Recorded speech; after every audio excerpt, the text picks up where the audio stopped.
अभी आप सुन रहे हैं कावड़िया म्यूजिक।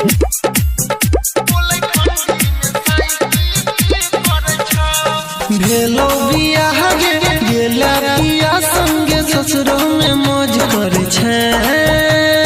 अपना यार के नैहर के यार के कहियो नहीं खोज करे छे।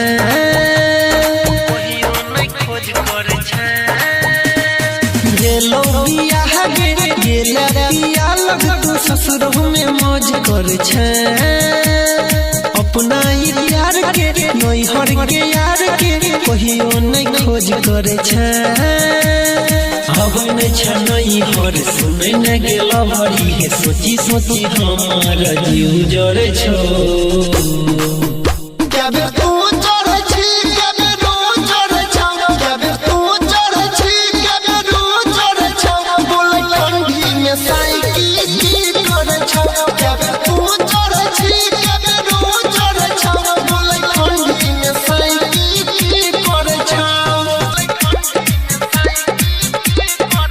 म्यूजिक बाय दिलीप सावरिया। मजा लुटै छ छौरी अपना भातार सँ नैहर के यारवा तोहर का पैछौ जार सँ। मजा लुटै छ छौरी अपना भातार सँ नैहर के यारवा तोहर का पैछौ जार सँ। नहीं दे लागे जस बात बोल सीरियस कभी प्यार वाला रस से जे पर गरे छो।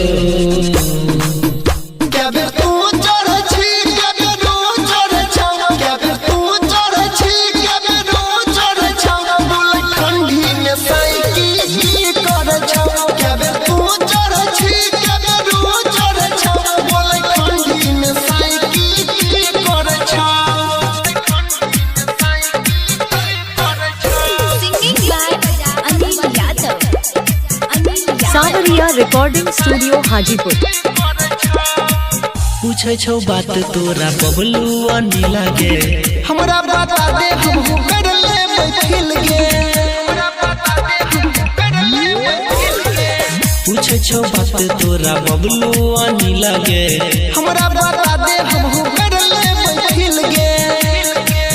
चले न छै कोनो गम के पटाई लेबै हम तोरा टैंकर में धान की ओए करे छो।